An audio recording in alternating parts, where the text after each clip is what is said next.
จ้าโดยเดี๋ยวยิ้มก่อนยิ้มไม่แห้งยิ้มเห็นแควเลยล้วนอ่ะยิ้มแห้งยิ้มไปดีเด้อสบายดีสบายดีพอสบายดีไอ้เคยสบายดีโดยป้าโถเฮ็ดงานเหรอ95อ๋อคือกันตัว95นี่ปุ้นเทบนปุ้นกอนี่มันปุ้นยังก่อนปุ้นกอปุ้นเทนี้อ้าวมียันให้ท้องน้ำเป็นเรื่องเหรอวะบ่มีพูนอยากจะพูนเพิ่นซอยซื่อๆเด้ไปคุดขี้เขาปลูกขิงปลูกขิงบ่แม่นผูอยู่ผูแรงพุ่นน่ะป้าอยู่ใกล้น่ะแม่นอยู่ไกลพ่อแม่น้องดวงใจกลับไปเลยเนาะแม่นพ่อแม่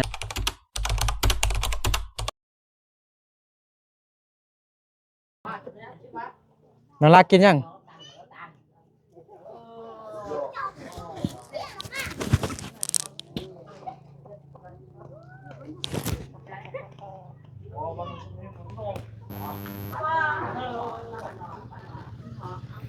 สบายดีพี่น้องเด้อเนาะยินดีต้อนรับเข้าสู่ช่องบ่าวนึกท็อปไลฟ์เส้นเก่าเหมือนเคยเนาะตอนนี้บ่าวนึกอยู่บ้านของน้องลาเนาะบ้านกิวแคมเมืองเพียงแขวงสยะบุรีเอาไอ้ เอาเปียก่อนนม เมื่อกี้นี่บ่าวนึกไปแล้วทำที่ดินมือของน้องประยุงนี่แหละเนาะเพราะว่ามีผู้ใหญ่เพิ่นให้ลองทำบอนอื่นบอนที่อยู่อันเกาโรงเรียนเกาอันน้ำนะเกาห้วยอันนะ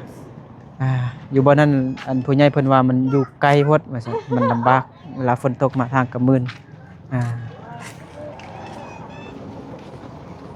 เดี๋ยวปิดไมค์ก่อน ปิดไมค์ก่อนเพียงทักทาย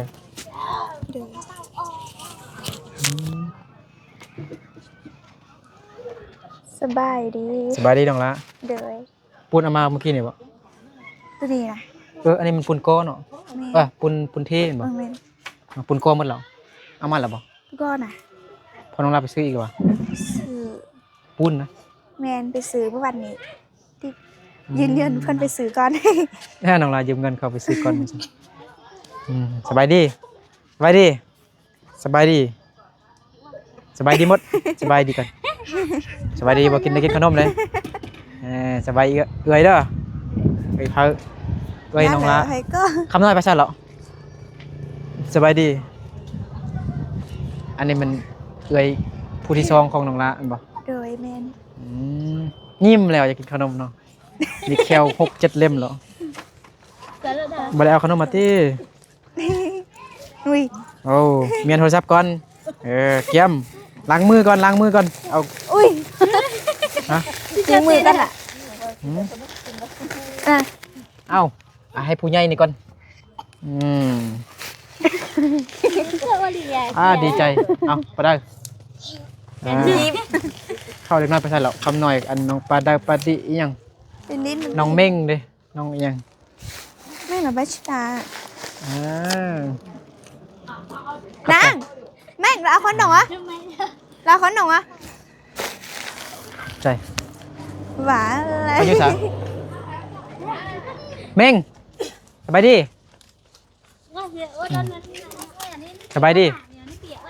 หรอป.1เดี๋ยวไอ้เบิ่งไปซื้อก่อนป.1ผู้ถูกอิ่มย่อบ่แม่นติอันนี้เป็นเสื้อตัวเก่าเสื้อเก่านะบ่ได้เอาไปพันนี้บ่ได้เปลี่ยนเลยเอาคือบ่เปลี่ยนทรงเสื้อเลยมึงแม่งามขนาดเลยโอ้เอามือปัดลิ้นคิดดินครั้งเดียวสะอาดเลยเนาะจ้าโดยเดี๋ยวยิ้มก่อนยิ้มไม่แห้งยิ้มเห็นแควเลยล้วนอ่ะยิ้มแห้งยิ้มก่อนยิ้มมึงดูยิ้มกับไอ้นึกไงยิ้มก่อนนี่ล้วนก็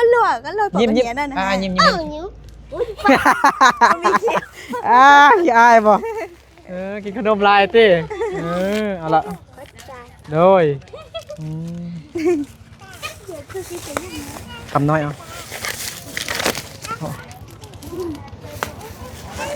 เอาหมดแล้วพอดียังไม่ได้ซ้ำหมดแล้วก็หน้าตาเหรอไม่ได้เอาเถอะ หมดแล้วเด้ขนมแน่โอ้ยยังต้องยัง เมื่อก่อน ยังบ่ได้เป็นหรอบ่น้องละ เข้าใจเลย เอาไปแจกกูทีมันยังบ่ได้เถอะ เดย น้องละก็นี่มันอยู่นี่ตกอยู่นี่เอ้าน้องละเอ้ยเดี๋ยวพอดีเบิดบัดนี้ไปบ่มาบ่ได้กินเนาะแซ่บบ่ไอ้กินน้ำเด้ พอคำน้อยบ่มาเถอะบ่โอ้อยู่ไล่มือก็ได้เงินไล่เนาะน้องไล่สิเฮ็ดยังกินมื้อแรงนะ ให้ก่อย เมื่อกี้ไอ้ว่าสิไปซื้อข้าวเปียกแต่ว่าป้าผู้บ่อยู่ป้าผู้ไปบ้านยังแต่ลุง เดย เฝ้าหานอยู่ค่ายแต่ขนม เดย หานข้าวเปียกก๋วยจั๊บเนี่ยก็ปิด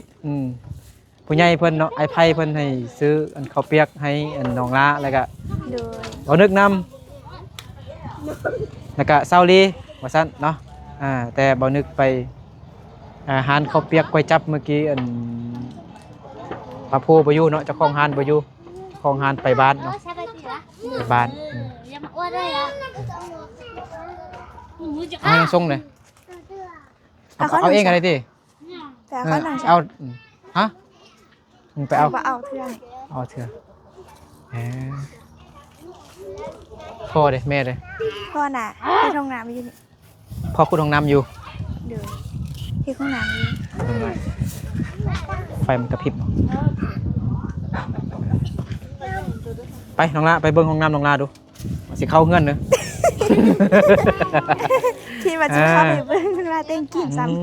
ำ เป็นจังไดแล้วน้องลาว่าติดหนี้เพิ่นซื้ออุปกรณ์เฮ็ดห้องน้ำก่อนว่าซั่นเนาะเพิ่นใหญ่เพิ่นก็สิช่วยน้องลาอยู่น้องลาบ่ได้เฮ็ดนำพ่อบ่ บ่หนูได้ไปเข้าห้องเรียนด้วย สิแล้วเหรอเด้นี่เนาะสังกะสีก็ซื้อมาใหม่เห็นบ่ถ้าสบายดีเด้อสบายดีสบายดีพอสบายดีไอ้เคย สบายดี โดยป้าโถ แวกสละ เฮ็ดงามเลย เป็นแวกเป็นสละแวกปะเต่าแวกเป็นสละแวก แม่ แวก แวกนี่นี่แวก ฟองลากินเบียร์วะ เนี่ยซื้อมาให้เคยกับ น่ะ เพิ่นกินด้วย โอ้ย เมื่อย เมื่อยอยากกิน เมื่อยกินเบียร์กินเบียร์แล้วก็ต้องเฮ็ดให้มันซื่อๆจังหน่อยได้บ่ต้องให้คดๆโค้งๆคืองูลอยน้ำเลย ผมมีโค้งแหละ ของแท้เนาะ โค้งนะ โดย คด ไม่แต่คดโอ้โหมันคดคืองูลอยน้ำเลยอ๋องามแล้ววันนี้บ่อนอาบน้ำ โดย หมดเก็บน้ำเสื่อนพังเยอะกันไว้ แม่นแหละเนี่ยว่าจะซื้อทงทาง เบิ่งพอน้องลาก็กินเบียร์ว่าคงเก่งบ่เป็นเมาอยู่ว่าตอนนี้ บ่ พอน้องลา เพิ่นน่าจะซื้อมาเมื่อกี้ พอน้องลาพอบ่เป็นเมาหนึ่งเมาเบียร์บ่ เมา เมา มาเบียร์ เบียร์บ่เมาเนาะเมาคนเนาะเธอ เมา ห้องน้ำอันนึงค่ะก็เคยเห็นห้องน้ำใหญ่หลายครอบครัวใส่ดิเนาะ แม่น ต้องเฮ็ดยัง 4-5ครอบครัว บัดนี้น้องลาได้อาบน้ำอยู่ห้องน้ำแล้วสบายสะดวกสบาย แม่น ยังบานประตูเนาะ โดย บานประตูผู้ใหญ่เพิ่นว่ายังคันน้องลาบ่ทันบ่ฟ้าวเราบ่นี้บ่ต้องก่อเทื่อว่าซั่น เออ คิดว่าน้องลายังบ่ทันซื้อวงกบนี่เห็นอันนี้วงกบประตู ซื้อแล้ว แต่น้องลาซื้อแล้วติดหนี้เขาก่อนว่าซั่น น้องลาฟ้าวสิซื้อแล้วเนาะเฮ็ดฮู้แล้วบ่นั่นบ่ได้เฮ็ดได้ติ จาก ฮู้สอดไปอัน เดี๋ยวมาต้องอยากกดตุ้มเบอร์ เราตื้อไปนุ่งอ่ะ ไปนู่น ก่อนนี่ถึกสำเร็จแล้วเนาะก็แล้วหมดแล้วเนาะ โดยแล้ว ก็ อย่างแต่แท้ แมนเทพื้นแล้วก็ไปตอกสังกะสีเนาะ โดย นี่เมื่อวานนี้พอน้องลากับอายไปซื้อมาแทนเท่าใดก็ถามพอดู อีได้กะสีจ้านี่ย้อยได้กะสีจ้า ที่ได้ แค่นเท่าใด เจ้าทั่ว ตัวเจ้าหร อัน อ นี้12 ฟุตติ แผ่น60 3 เมตรฮะ แผ่น 60 โดย อ้าวถึกเนาะอยู่พุ่น70 80แม่น 70,000 อยู่บ้านเจ้า โอ้ถึกกันนะ แล้วยอต่อชาเจ้าเนาะ แสนสองอยู่เมืองเพียงเพิ่น70เลย เพิ่นซื้ออยู่ละ18นะ 18เนาะถึกเด้ออ่าเอา3แผ่นบ่ได้เนาะ เพิ่นว่าสิให้ประตู เฮ็ดประตูอันแผ่นหนึงเนาะเออ เพิ่นว่าบ่มี 3 เม เงิ ต น ร แล้ว ได้นี่นะ3 เมตร พ่ ป อ ลาย แม่ พุ่น ว่า นะ บ่มีเงินแล้วให้เสือนี่ไปให้ประตู เฮ็ กัน ดเฮ็ดก่อนก็ได้ ตอนนั้น คิดบล็อกก็ยังบักกะลายเนาะ วาดนี่ไปซื้อสกัดซี่นี่3แผ่นแล้วก็ซื้อมาปูนนี่4 ปูนเป้าเท่าใดนะปูน ปูนอีกนะอาจารย์เนาะ เป้าเท่าใด 95 อ๋อคือกัน ตัวนี่ ปูนเทบ่นี่ปูนกอ ที่นี่มัน ปูนหยังก่อนนี่ปูนกอปูนเท กอนี้บุญกอนี้ เดี๋ยว เก้า 90 98 98อ๋อปูนกอแพงกว่าเนาะ มันเก้า ฮะ เก้า โมเมนต์เถอะ เก้า9,000 90,000กับอัน3 ฮะ99,000 93,000 93,00093,000 ขึ้นตังโดน คือบ่ให้น้องลาเว้าไปเองซั่นนะอันนี้ยาซุปอีพ่อบ่ อืม อืม ซุปหลายบ่ยาซุปนี่นะ เดี๋ยวซุป พอซุปยาเนาะ ให้เราซุป ให้เคย หายเคย แต่พอน้องลาก็ซุปอยู่นั่นบ่ สุกอยู่ พากันซุป โอ้ยซุปหลาย สาวน้ำเต้า พ ใน อ น้องลายังให้ใจฟืดอยู่หั่นซุปยาหลายปอดเด้อ แม่ ยังบ่ได้เจาะหูแล้วเนาะ อย่าง ซุปลาสิบโมครับรอดเป็นยา เคยว่าหยังก่อน สุดไล่เป็นปอม สุดตลอดเป็นยา ซุปลายเป็นปอดซุปตลอดเป็นยา ยา เออยาซุปเลยนะเขาว่า ซุปมันยังก็ มัดบอก ซุปลายเป็นปอดซุปตลอดเป็นยาเนาะแต่ได้มันก็เป็นยาอยู่แล้วเนาะ ช่ว เป็ ย นยาทำลายปอดเอา แม่ มันยังก็ เอาปูน ทางละปูนอ๋อปูนหายเคยนะมันเช้าวันที่ต้องลาบ่ไปเก็บแคมบ่ นะ ไปซอกแคมดอกแคม ดับแข ดอน กแคมมันแคมดอกแคมของเราช่วยพ่อบ่ เวลาจะไปเต้นกินก่อน น้อยแตงกินบ่แตงกินมั้ยเป็นยังกินน้องเกียร์น้องหมดแล้ว เผ็ดหอย ฮะ หอย เอาหอยหนึ่งเฮ็ดยังสิแกงหอยหนึ่ง โดย ไปเฮ็ดยัง เกงหอยกิน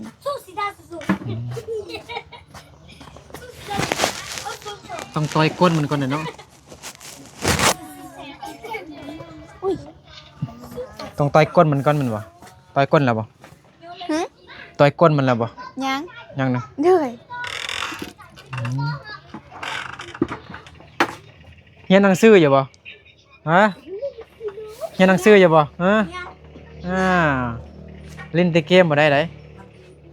มื้อหน้าบ่ซื้อเขาวนมให้กินเด้ เนี่ยอีได้เฉียนแล้วฮะ น้องลาสิเอาห้อยว่าซั่นพี่น้องเนาะลองห้อยน้องลาก่อนห้อยจูบพี่น้องเนาะ กูย้อยจ้อง บ้าน เกลื บ่นึก อ เอิ้นว่าห้อยจูบ จ้องเกลือแนวมั้ล่ะ อ๋อ เหลือจ้องเกลือ ต่อยก้นมันแล้วติ โอ้โลดโลด เอาไปเด้อ อีจ้า โอ้ยยังบ่ได้ต่อยยังบ่ได้ต่อยก้นมันเถอะเนาะ ยังเอามีดก่อน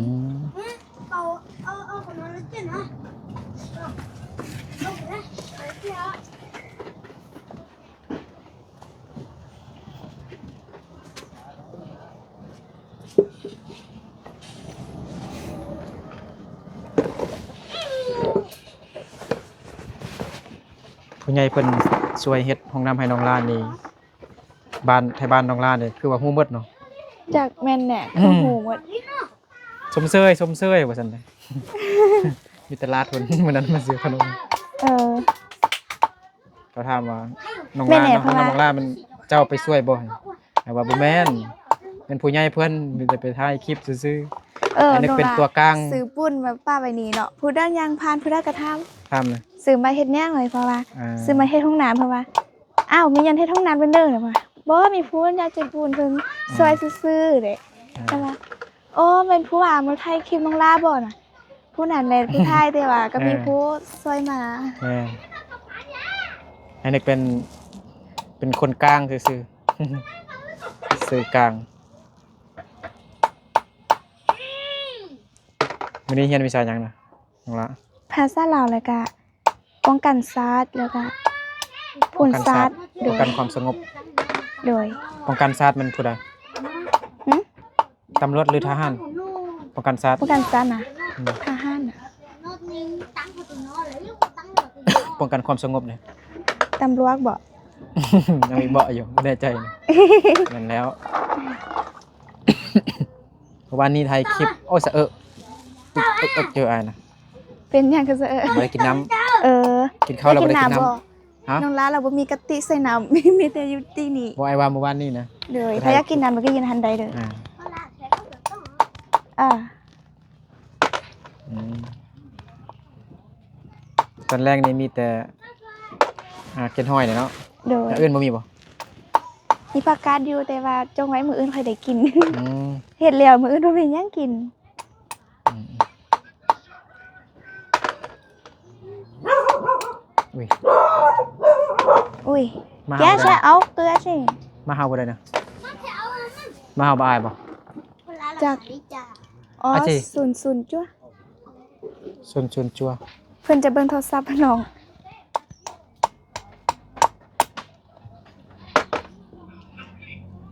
เด็กน้อยเฮียนลิ้นเบิ่งโทรศัพท์แต่น้อยเลย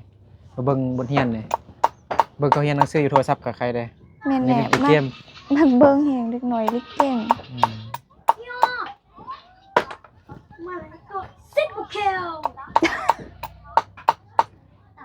คันเฮ็ดต่อเนื่องนี่ก็อีกตึมบ่เกินอาทิตย์ก็ได้ใช้ห้องน้ำมาแล้วเนาะคันเฮ็ดต่อเนื่องหั่นนะ แม่นเฮ็ดตั้งเนื่องแล้วก็เร็วไวเมื่อวานนี้เพิ่นก็บ่ได้มาเฮ็ด แม่น ถ้า ว่า จะมา นี่ มื้อนี้โดย ไอ้เคยอยู่สังอยู่หลัก18อยู่ ว่าง ซีซั่นเก่า ฮะทางไปหลัก18นะ ซีซั่นเก่า เพิ่นว่างนะเห็นบ่ แม่นไปซีซั่นเก่าเลยแล้วค่อยจะไปลัสเปสน่ะ อ่า สีนี้หนูซื้อไรเล้งแดงเลยเหรอ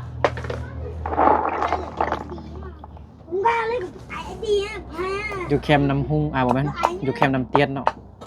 เห็นบ่ไม่เคยนะ แข่ง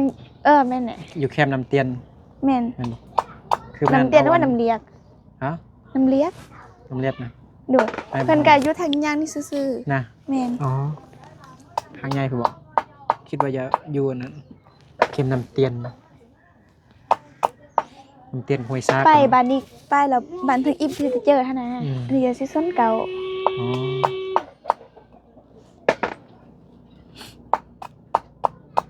เมื่อกี้เราทำดินมาบ่มีว่าซั่นห้ายากว่าซั่น หาหยัง บ่ได้ก็บ่ฮู้บ่ก็ว่าห้ายากหั่นนะแบบมัน โด บ่ ย ค่อยมีหั่นนะ โดย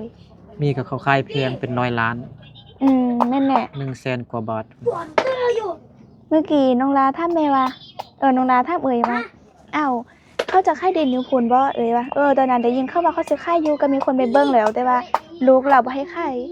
อ้าว โดยเราว่าสิค่ายแต่ลูกเราบ่ให้ค่ายเทื่อ อ้าวบ่มี แล้วบางเทื่อเราสิมาอยู่หั่นน่ะเรายังบ่ฮู้ความจริงเทื่อไว้ท่าเรากลับกันเราค่อยถามใหม่ อ๋อพ่อแม่เขาไปหาเงินวะ ไปคุดขี้เขาปลูกขิง พวกขี้งบ่ แม่นปลูกอยู่ภูแรงพุ่นน่ะ ป้าอยู่ใกล้น่ะ แม่นอยู่ไกล พ่อแม่น้องดวงใจกับไปเลยเนาะ แม่น ได้ยินพ่อแม่น้องดวงใจกับ เนี่ยอายน้องลาก็ไป อ๋อ ก็ไปรับจ้างเป็นมื้อเดือน4เขาไล่ให้เป็น400,000หาหรือว่า400,000 มือหนึงนะเรียกว่าเป็นต้น เป็นมื้อ ฮะบ่ขุดคิงนะ โดยเป็นต้นว่าเป็นมื้อก็จักลืมแล้ว ได้ยินเขาว่าคือมันเป็นต้นน่ะต้น5เซน เป็นต้นดิ ต้นหนึงก็ 1,000 โลนะ แม่น อัน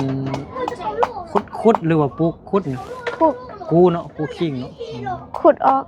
อืม เดี๋ยวนี้ กู้ เข้ามาปีนี้บ่ได้ราคา โล5,000บ่ บ่ได้ แล้ แล้ว ว บ่ใช่แง้มโล5,000เด้ น่ะ แม่น อ้าวอยู่นี่ค่าไปค่ายโลเอ่ยเพิ่นว่าปีนี้เราบ่ได้ราคาตกราคาเฮงได้แต่2,500 อ๋อ ปีกายเพิ่นว่าได้7-8,000พุ่น อ๋อ ปีนี้เราตกราคาแบบว่าละลายน่าได้2,000ไป อืม เพิ่นก็ว่าปีนี้แบบเขาว่าเฮ็ดขิงนี่ได้ใส่ปุ๋ยหลายอย่างเนาะ อ่า หลายอย่างแฮงโลปีนี้บ่ได้ราคาเลย ผู้ใดเฮ็ดขิงก็หน้ามืดๆ บ่มีแฮงแม่นนะเศร้าๆบ่มีแฮงยิ้ม ต่อไป อื บอก ม คือว่ามันเงินเป็นหลายแฮงแต่บ่ได้เงินกลับมาซ้ำบ่ได้ทุนซ้ำ อืมบางทีก็ลงทุนบางทีก็ติดหนี้ แม่ อื่นน่ะเนาะติดหนี้ แม่น เฮ็ดบางครอบครัวนี่ครอบครัวมีก็บ่ได้ติดหนี้ก็สบายใจบ่ติดหนี้อะเนาะ แม่น ขาดทุนอีกอืมขาดทุนทั้งเมื่อยเนาะ แม่น อืม ได้ร้อย สิเฮ็ดอะไรกินห้อย แก่ แกเอา เด้อ ใส่น้ำละลาย บ่หน่อย อ้อติกันใส่หน่อย อ้อ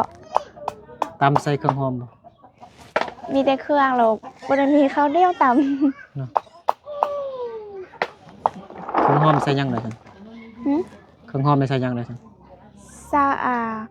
หัวสิขาวแล้วก็หัวกระเทียมแล้วก็ใส่ผักเนี่ยก็ลืมซื้อแล้ว ผักหยังผักหอมแปรบ่ จาก หอมผักอีตู้บ่ ผักอีตู่ ผักอีตู้น่ะ อืม อืมน้องลาเฮ็ดกินตลอดนะ ตัวนี้นะ นะ ไม่นะ ตอนแรกนะน้องลาเฮ็ดกินตลอดนะ แต่บ่ได้กินตลอดอยู่ อันนี้ไปเก็บอยู่ห้วยแล้ว บ่ ก็ ไอ้ว่าน้องลาเฮ็ดกินตลอดนะ เฮ็ดอยู่ ตอนแรกนะ โดย เพราะว่า กับแม่ เลิก เป็นกันบ่ กะเวลาเขาเลิกเรียนบ้านแล้วเขามีหยังเฮ็ดเขาจะว่างเฮ็ดตลอดนะแล้วก็เฮ็ดได้ เนี่ เฮ็ ย ด แต่ถ้าเดี๋ยวจะใช้ก็นี่ตาใช้หนาว แต่บางทีตอนซอยน้องลามาพ่อแม่ก็เฮ็ดแล้ว อืมอืม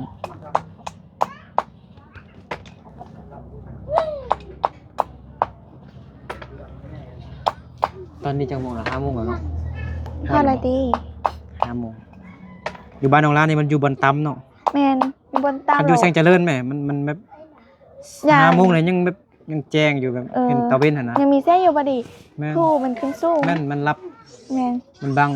ภูเยอะนี่นะ แม่น ภูเขาใหญ่นี่4 โมงกับบ่เห็นตะเวนหรอกอยู่บ้านน้องลา มันอยู่บนตำ แม่นอยู่บนตาม ขนาดอยู่ตำก็ยังบ่มีน้ำเนาะห้วยห้องน้องบึ้งก็ยังแห้ง ขนาดอยู่บนตำเด้มันอยู่บนสูงเลย เพลงหา แห้ ย งบ่มีน้ำจักเม็ดสันทีเออ ตอนนั้นบ่มีน้ำนี่อึดน้ำขนาด นะ น้ำคุกหนึงอักน้ำสักเครื่องผม เออ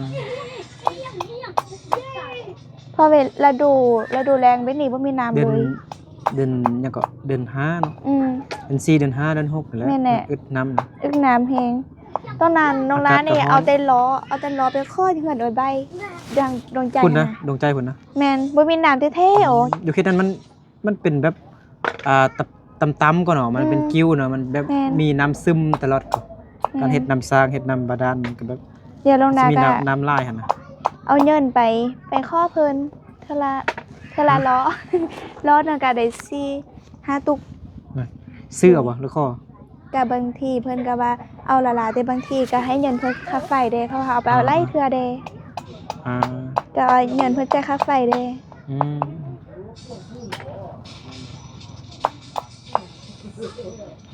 แต่น้ำนี่เฮาก็ซื้อมื้อหนึงก็จะหมดแล้ว 4-5 ตุก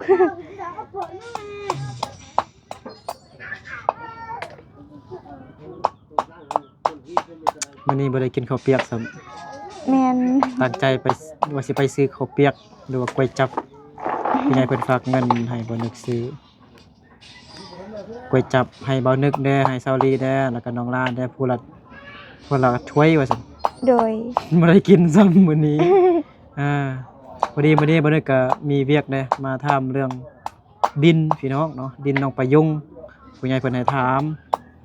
เพราะว่าดินที่ซื้อมันนั้น 5,000 บาทมันอยู่ดอยมันอยู่สูงมันอยู่ไกลน้ำอยู่ไกลน้ำไกลโรงเรียนไกลไฟอีหยังต่างๆเด้เนี่ยเพิ่นไกลให้บ่นึกมองข้ามอยู่ที่อื่นว่าซั่นสิมีค่ายอยู่บ่อยู่บ่ต่ำๆจักหน่อยเด้อยู่ไกลห้วยห้องหนองบึงแต่มื้อนี้บ่นึกก็เลาะข้ามกับเขาว่าบ่มีว่าซั่นไปทำหลายๆครอบครัวแล้วว่าบ่มีหายากแล้วตอนนี้ว่าซั่น ห้าอย่าง คันมีมันก็แพงซั่น100 ล้าน 200 สายกันหนึ่งสายกันหนึ่งนี่มัน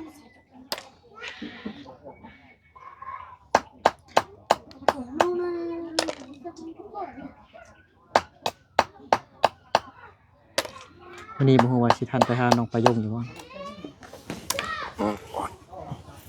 จักโมงเหรอ 5 โมง เออ 5 โมง 8 นาที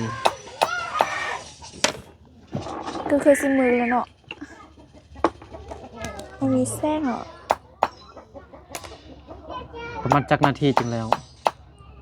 ต่อยก้นห้อยนะ โดนให้ดีนะ ทำลายนะ งั้นได้เดียวสนิท ตอนยังอยู่กับพ่อแม่นี่มากิน มากินห้อย กินห้อย เออ แกงกินนี่นะยอมกินขนาดไหนคือพ่ออ้ายนะตัวหนึงเรากิน2-3 คำพุ่น เออ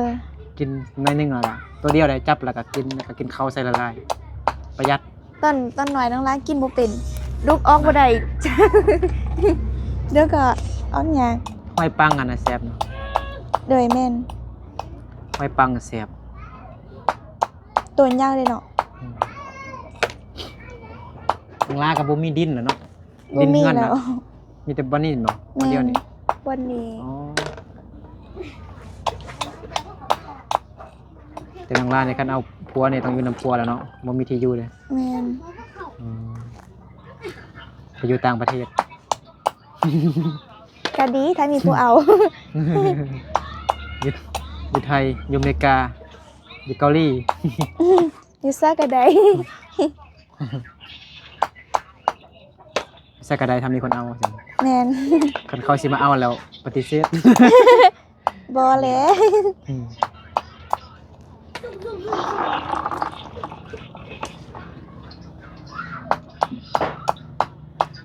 เป็นหมู่ก็บ่แม่นเป็นแฟนก็บ่ใจเพลงอันนั้นมั้ย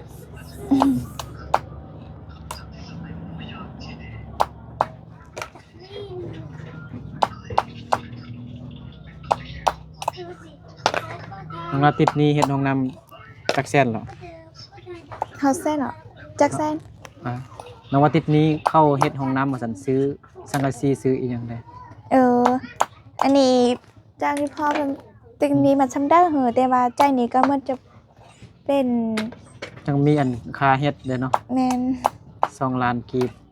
คายเฮ็ดแด 2 ล้านกีบก็ประมาณ ก็บ่จะสร้างร้านอยู่ติ 3,000 บาทเนาะค่าในสร้างเนาะ แม่น ค่าอันไอ้เคยเฮ็ดให้ โดย เคยเฮ็ดงามขนาด แม่น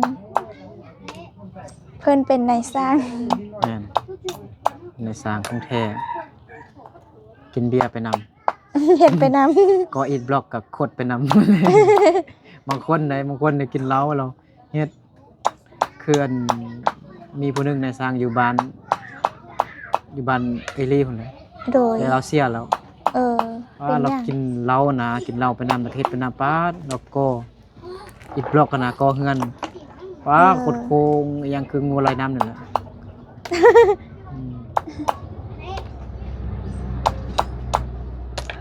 พ่อให้หยังเอาคู่บ่ อีกก็ว่าจะ ของลาสู่ชีวิตแห่งนี้ เอาคู่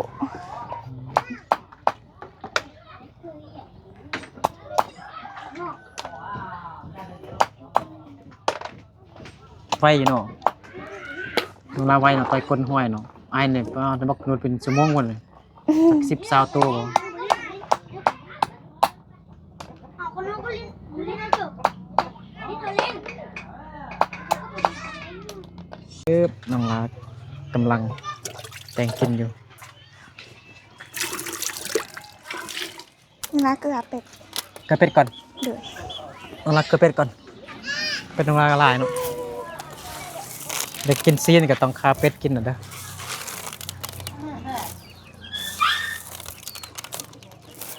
ปิ๊บปิ๊บปิ๊บปิ๊บปิ๊บปิ๊บปิ๊บปิ๊บปิ๊บปิ๊บปิ๊บปิ๊บปิ๊บปิ๊บ เป็ดน้องลาจักโต รวมกันวันนนลาเข้าห้องนนลามีแต่พวกโต คนละ6ตัว เลย 1 2 3 4 5 6ข้าวน้องลามันตัวตัดห้างกันบ่ ตัวตาหางบอก ฮะ ตัวตาหางมีข้อเอ่ยผ่าเลย ข้างน้องบ่ได้ตัดห้างบ่ เลย อ๋อไอ้พาราตัดห้างเนาะ เลย อืมอืมเกือบแบบนี้เนาะ เลย เดี๋ยวแล้วเนาะ เลย อืมโอเคโอเคโอเคโอเค ใหญ่จบแม่หน่อย มีเป็ดน้อยแล้ว1 2 3 4 5 ชัวร์แค่เหรอ จักโตดีนะ8 ตัว8 ตัวเกือบเป็ดน้อยเลยอันนี้มันเป็นของร้านเนาะ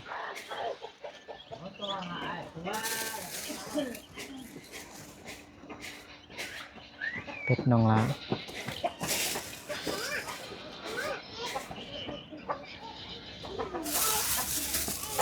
สำเร็จไปกินข้าวบันนี้ห้อยสุกแล้ว รู้สึกเพื่อ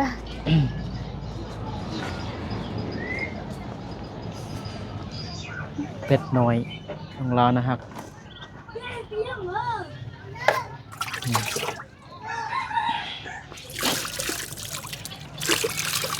น้องละ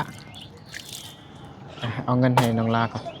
เงินที่ เจ๊ก็จอดตาแล้ว ให้ แต่ ใคร เท้า ฝากมาพี่น้องเนาะยังไงในบุญเพิ่นฝากมาให้น้องลา500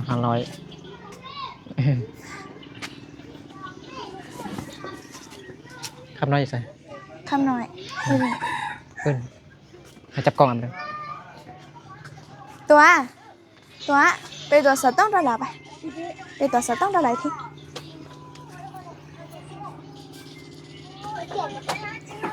นี่ไปเก็บไปมากไปกดไป เบิ่งนี่เห็นปะเห็นปะ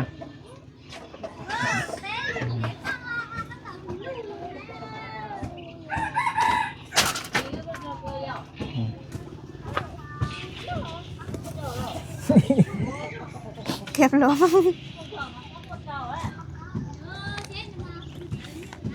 วันนี้ไม่ได้กินข้าวเปียกซ้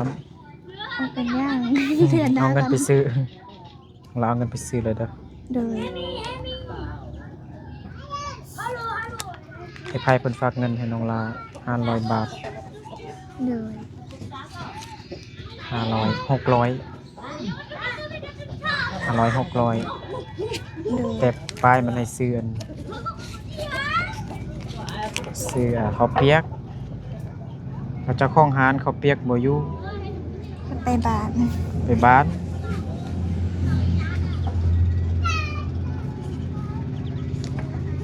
มีแต่เอาเงินให้น้องซื้อเอง เลย 350,000ทางค่าข้าวเปียกเลย ค่ะเขาพยักเลย ค่าข้าวเปียกเลยเนาะ เลย เอาละ เข้าใจภายไล่เด้อ เดี๋ยวเอาไว้พรในพ่อใหญ่เพิ่นแดง นาราเข้าเอพรนะไอ้ไผ่จงอยู่ดีมีสุขสุขภาพแข็งแรง ตกได้ตก ความเจ็บอยาได้ความแพ้อยาหนี